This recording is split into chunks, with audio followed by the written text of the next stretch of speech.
Chinese experiments at the Yunnan Observatory. Their paper is in Chinese, so to understand what it was about, I used Google Translate.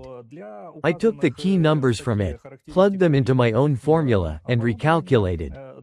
It turned out that for the equipment characteristics listed in the paper, when targeting Apollo 15, about 55 photons per firing should have been detected. Their laser is very powerful, 3 joules per pulse.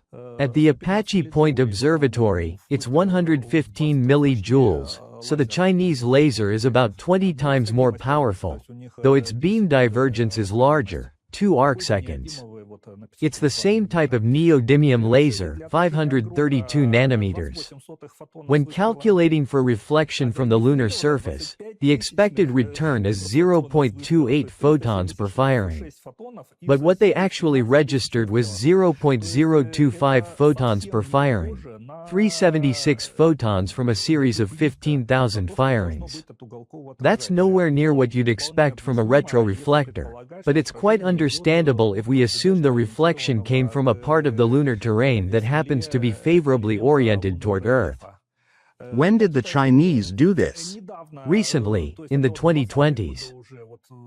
No more than 5 years ago? No more than that. These are very recent data.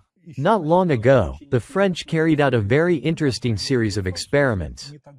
The paper was published in 2020, 5 years ago. When ranging the Moon, they used 2 different wavelengths.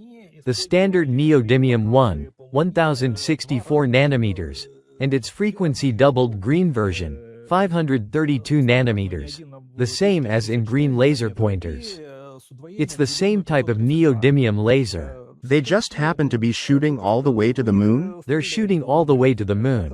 What did they do? They targeted the same retroreflectors, both the Apollo and the Lunokhod ones, using 2 different wavelengths. Let's pay attention to the formulas I mentioned earlier. They include the wavelength in the denominator raised to the 4th power. So, for different wavelengths, different results are expected. We can see from the transparency graph that around 1 micron, that is, 1064 nanometers, the atmosphere is highly transparent, almost perfect. At half a micron, 532 nanometers, the transparency is lower, about 75%. So, theoretically, switching to the longer infrared wavelength of 1064 nanometers should provide better conditions because of greater atmospheric transparency.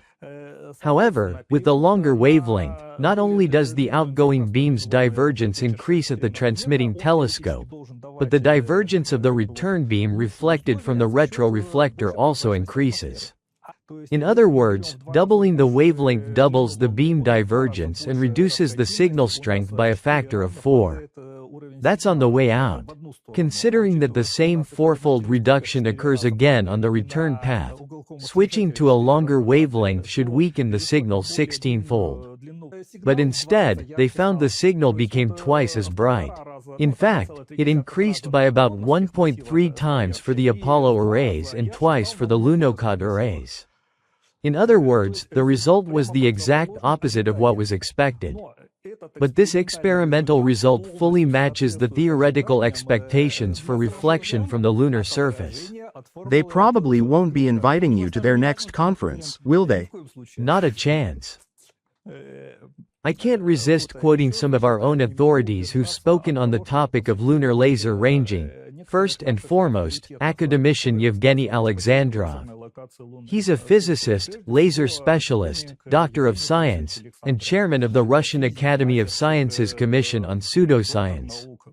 He said, "There is a vast body of indisputable evidence that the Americans went to the Moon 7 times.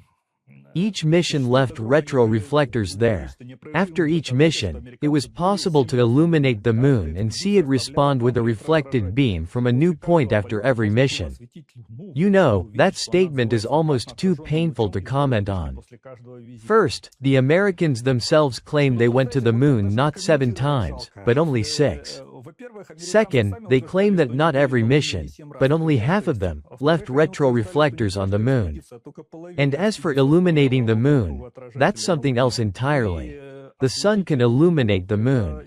In lunar laser ranging, even lasers with pulse energies of several joules illuminate a relatively small area on the surface, approximately 10 to 18 kilometers across.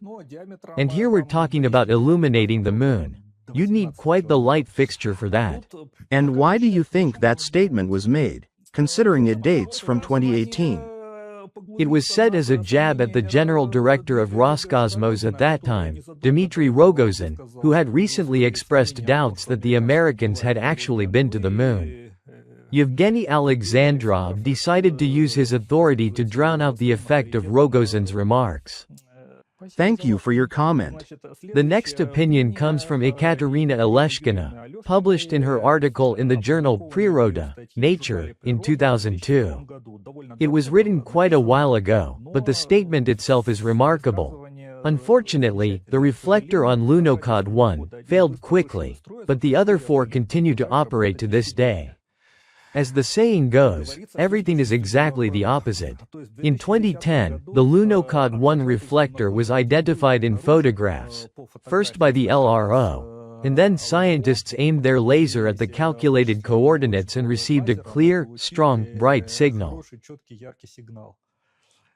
Could that have just been a typo, and she actually meant Lunokhod 2? No, I think it was a misconception that existed in the scientific community back in 2002. Was that misconception deliberately cultivated, or did it arise naturally due to incomplete data?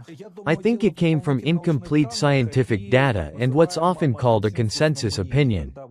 When the majority holds a certain view, then, as the classic saying goes, an idea becomes a material force as soon as it has gripped the masses. The same thing applies here.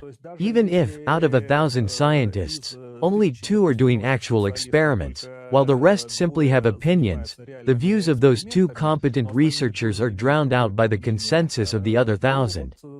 Here's the paper about the detection at the Apache Point Observatory of the return signal from Lunokhod 1 in 2010. Once they obtained the coordinates and aimed their laser at that spot, they received a clear, beautiful, bright signal. They even wrote, "It was so bright we thought we were fooled." Please explain to our viewers what parts of the graph those conclusions were based on. How is the equipment at Apache Point Observatory set up? At the Crimean Astrophysical Observatory, they used photomultiplier tubes. Their quantum efficiency was low, about 1/10, but they operated continuously. At Apache Point, they used an array of avalanche photodiodes working in Geiger mode counting. That's a very risky mode. Very high reverse voltage is applied to the photodiode, over 100 volts, so the device can easily break down. But when even a single photon appears, the resulting electron is accelerated by the electric field in the p-n junction, triggering an avalanche of secondary electrons. That's why it's called an avalanche photodiode. But this mode is dangerous. High voltage is applied only for a very short time, about 100 microseconds. Because of that, in order to aim the laser and receive a return signal, the coordinates of the retroreflector must already be known in advance, accurate to within 15 meters. Without that accuracy, you'd never find it. It's like looking for a needle in a haystack.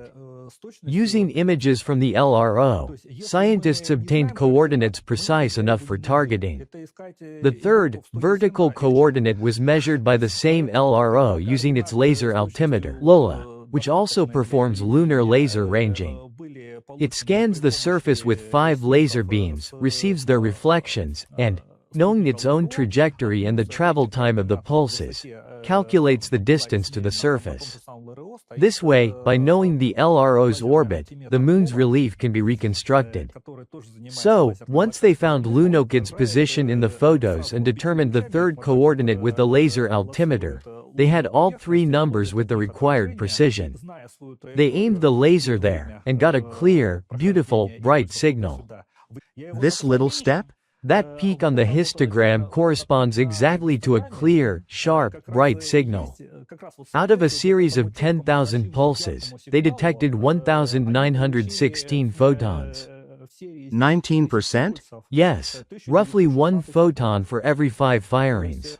That's an excellent result. I plugged the numbers into my formula, recalculated, and got 0.196.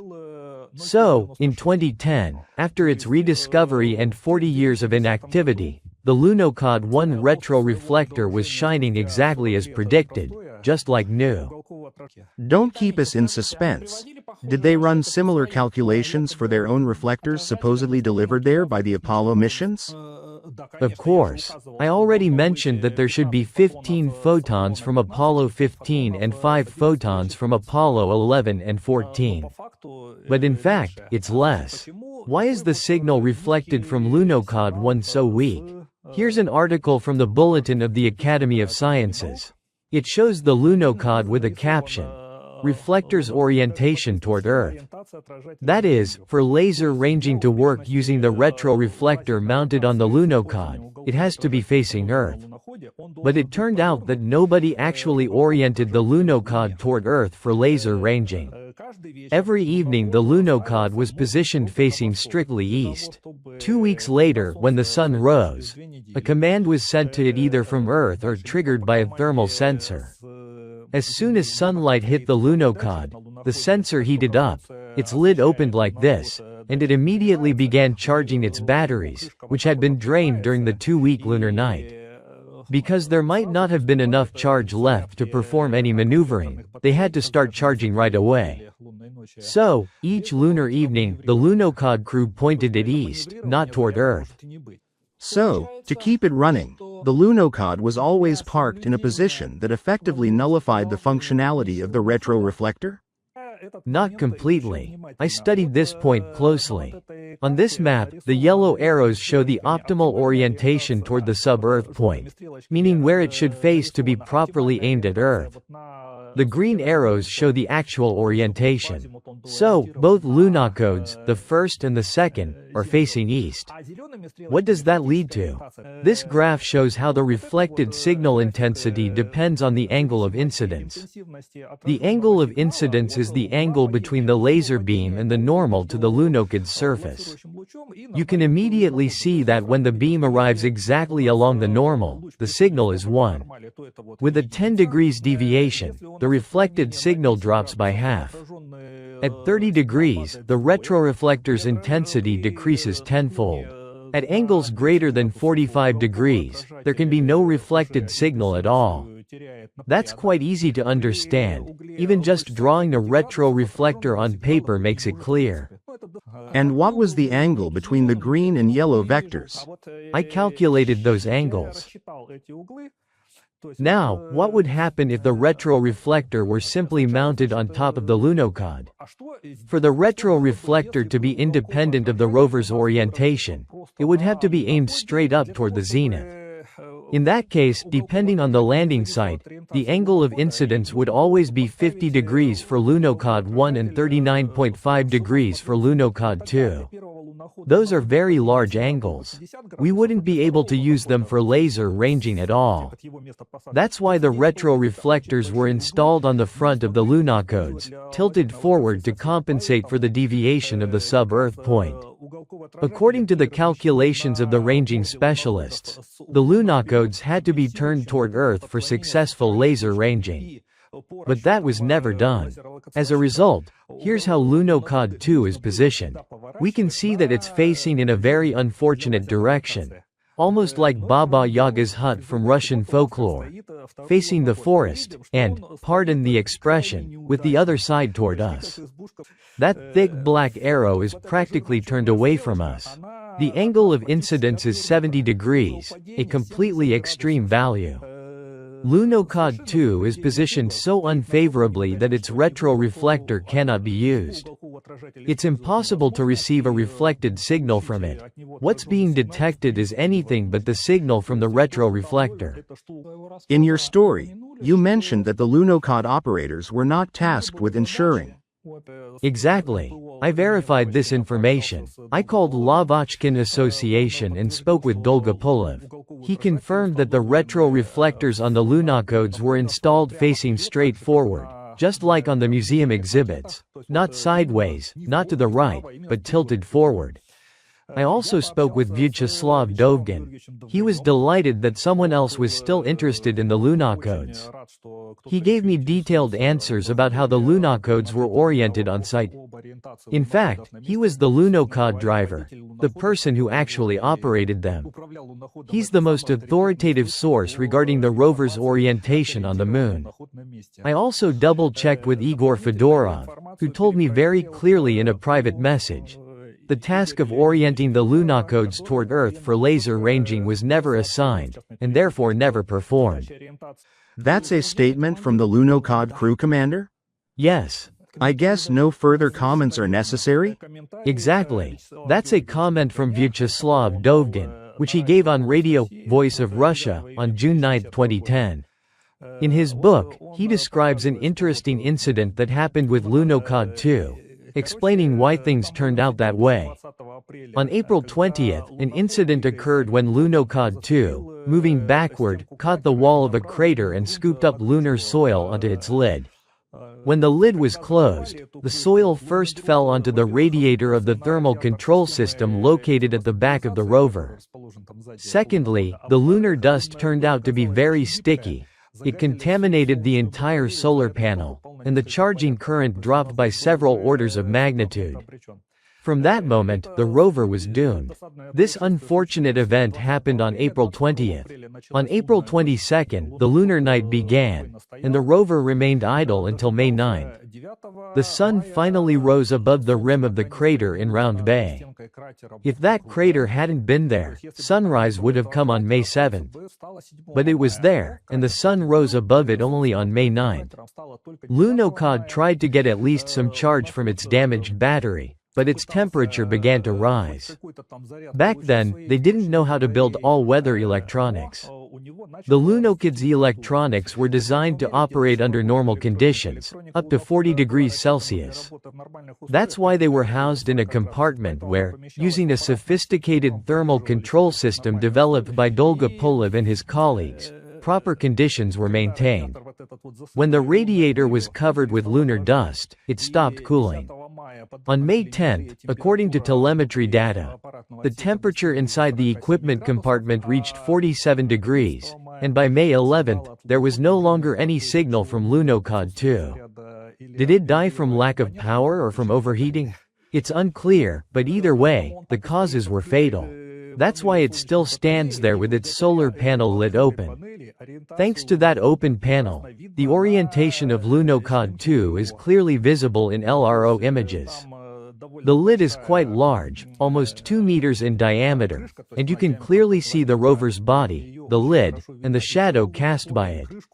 Overall, the rover is facing roughly east, at an azimuth of about 100 degrees, slightly turned to the southeast. Time to move on to the conclusions. Here's my paper, published in the peer-reviewed scientific journal Cosmic Research, where I laid out these conclusions. The motivation for writing this paper was a remark from the Americans noting that both Lunokhods are equipped with identical retroreflectors, yet the return signals from them are very different. Moreover, they couldn't explain why the statistical properties of those signals differ. In my paper, I explain the reason for that difference. Teaching them physics? Not exactly, but I noticed something they didn't. By the way, here are a few facts about the Moon's optical properties. Lunar soil has some very interesting characteristics. In particular, it exhibits a strong backscattering effect. During a full moon, the Moon appears much brighter than on other days. It looks flat rather than like an illuminated sphere. This is due to the properties of the lunar soil. Although it's quite dark, it has something similar to a retroreflector effect in its characteristics. It reflects predominantly backward.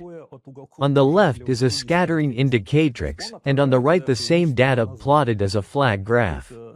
If we assume that there are mountain slopes, crater walls, or fractures on the Moon favorably oriented toward Earth, reflections from them could easily produce a timed compact signal that would create a peak on the histogram. In fact, the only difference between such a signal and one from a retroreflector would be its intensity. If we don't carefully distinguish between these two hypotheses, we might easily confuse them, and end up ranging a crater slope in Round Bay while being fully convinced we're ranging the retroreflector of the second Lunokhod. This slide explains how atmospheric turbulence causes major interference, severely limiting the capabilities of both ground-based observatories and laser ranging systems. Atmospheric turbulence and variations in humidity cause the range time to fluctuate by up to 1 nanosecond. That means that in a single measurement, it's physically impossible to achieve accuracy better than 30 centimeters. The atmosphere always interferes to such a degree that it's absolutely necessary to send large series of several thousand pulses in order to obtain a distribution and improve the accuracy of the Moon-Earth distance measurement through averaging. To claim that each individual pulse provides millimeter precision is simply incorrect. To explain why the signal from the American retroreflectors is so weak, Tom Murphy and his colleagues proposed a hypothesis about the long-term degradation of optical devices on the Moon. But there are two facts that contradict this hypothesis. The first is the discovery of the Lunokhod 1 retroreflector in 2010. Which shines like new despite having metal-coated prisms. Whereas the Americans deliberately chose uncoated prisms for their reflectors, precisely because they were thought to be more durable and resistant to temperature cycles. The second fact, though I'm not sure whether it's been published, is based on my request to the observatory at the French coast to check data collected over 20 years for signs of degradation dynamics. If degradation occurs, it should happen gradually over time. It can't just degrade once and then stay constant. Theoretically, the signal should slowly weaken over decades. But it turned out that no such change occurred. Over 20 years of observations, the signal level remained constant. So, it must be a very strange kind of degradation, one that I can't think of any rational explanation for. Accordingly, my conclusion is that only the retroreflector on Lunokhod 1 reflects exactly as predicted by theoretical calculations. That's not lunar soil, it's a real retroreflector. Moreover, if you look at the map, Lunokhod 1 stands on an extremely flat, table-like surface, with no significant mountains within tens of kilometers that could create reflections mistaken for a retroreflector. So Lunokhod 1 is definitely a retroreflector, where theory and experiment fully agree. Due to the unfavorable orientation of Lunokhod 2, its reflector cannot be used at all. Yet, if we look at the data on recorded normal points, we see that for the past 50 years, laser ranging specialists have continued to use it to obtain such points. That means, laser rangers are unable to distinguish reflections from lunar soil from those of a retroreflector, and have been misled for decades. The American reflectors are simply invisible. The signal level from their locations is no higher than reflections from the lunar surface. It's impossible to say that they are actually there. So, of the 5 reflectors declared and shown on your lunar map as supposedly being on the Moon, convincing evidence supporting the hypothesis of reflection from a retroreflector exists only for Lunokhod 1. Let's separate this into 2 parts. In terms of confirmed data, only the Soviet hardware, specifically Lunokhod 1, has such confirmation. The 3 American reflectors do not. Moreover, by your own calculations, the signal levels from them correspond to that of simple surface reflection. Well, the statements have been made. Many thanks to our speaker. So, Vitaly Gennadievich has given us a most interesting presentation, and we've heard well-reasoned conclusions. I'd like to draw your attention to the following. In his paper, published in 2023, there's a references section.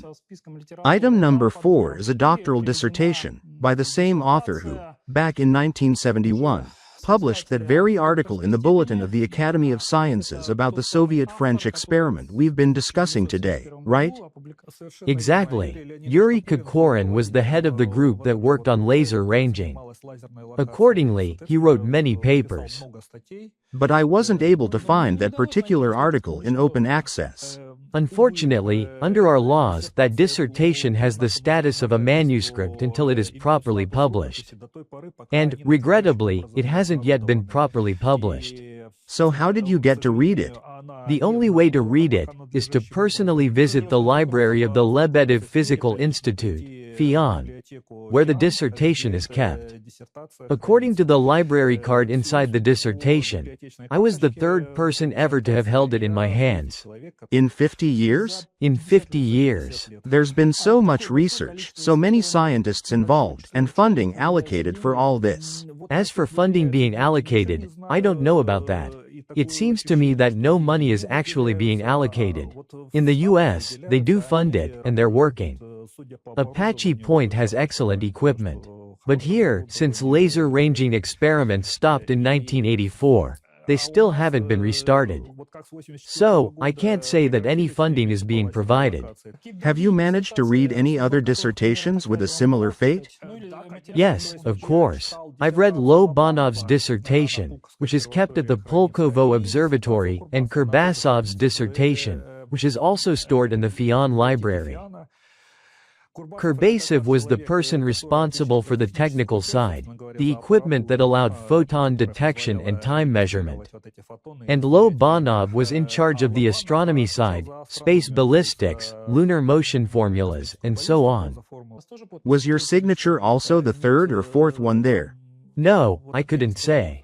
But in Kurbasov's dissertation, I was the very first person to ever take it out in 50 years. The first. And the only one. For your information, dear viewers. Well, on September 14, 1971, as usual, our scientists received a radio signal from Lunokhod, and shortly afterward, when night fell on the moon, the temperature inside the rover began to drop. On September 30th, the sun once again illuminated Lunokhod 1, but it never re-established contact with Earth. Specialists believe that the onboard equipment did not survive the lunar night, with temperatures dropping to minus 150 degrees Celsius. The cause of Lunokhod's unexpected cooling is simple. It ran out of the radioactive isotope polonium-210. That's one possible explanation. It's quite a convincing one, because polonium-210 has a half-life of about 3 months, meaning the power output of the isotope heater was having every 3 months or so. Initially, its power was about 1 kilowatt, enough to keep Lunokhod's pot warm. After 10 months, the output would have dropped roughly by an order of magnitude, and those meager 100 watts were no longer enough to protect the rover's delicate electronics from the harsh lunar cold. Still, that's a historic example of using nuclear energy on another celestial body, isn't it? Yes, of course, and it worked exactly as designed. Even though Lunokhod's mission was expected to last, I think, about 3 months, it kept working for 10, in absolute triumph.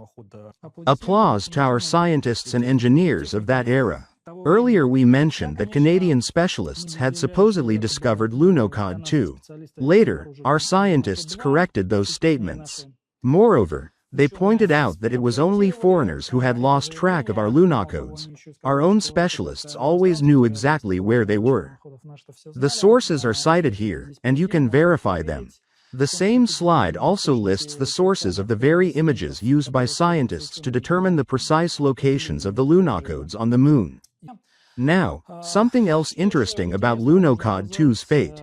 In December 1993, the Lavochkin Association sold the rights to Lunokhod 2, still sitting on the moon, at a Sotheby's auction in New York for a well-known sum of $68,500. The buyer was Richard Garriott, an astronaut and entrepreneur who in 2008 flew to the International Space Station as a private space tourist aboard Soyuz TMA-13. So that's how ownership rights to Lunokhod 2 passed into American hands.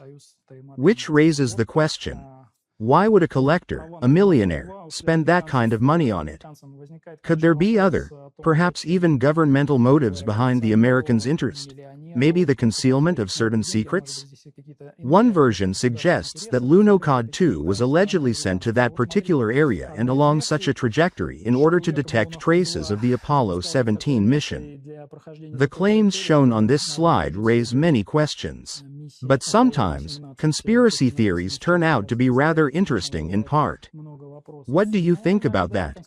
I don't share that hypothesis that Lunokhod 2 might have been used to verify whether the Americans actually landed on the moon. The site where Luna 21 landed is far too distant from the Apollo landing zones. The rover couldn't have reached it even over flat terrain, and that area is mountainous. I don't think anyone ever even considered assigning it the task of driving to the American landing site to check whether anything was really there. Thank you for your expert opinion. By the way, I share it. But why am I drawing attention to this here? At the very beginning of our show, I mentioned that in the 1971 article it was written that, according to our engineers and technicians, the French retroreflectors were several times higher in quality than the American ones. This was happening right around the turn of 1970. I don't rule out, this is my personal opinion, that our side was keeping an ace up its sleeve in order to work with the American data that were being distributed worldwide about their supposedly miraculous missions to the moon. On that note, I'd like to say, that's all. But even now, in 2025, not all questions in the scientific community, despite all the advances in science and technology, have clear, unambiguous answers, even regarding Lunokhod 1 and Lunokhod 2. Among scientists, there are still differing coordinates for where exactly they are on the moon. The discrepancies may be small, a few tenths of a degree, a few arc minutes, but they are, nonetheless, different. You can see those figures on your screen now. So, there's still work to be done. Once again, many thanks to our guest, Vitaly Nasennik. We look forward to seeing you again in our studio with more fascinating reports. Dear viewers, all the best, and goodbye. Goodbye.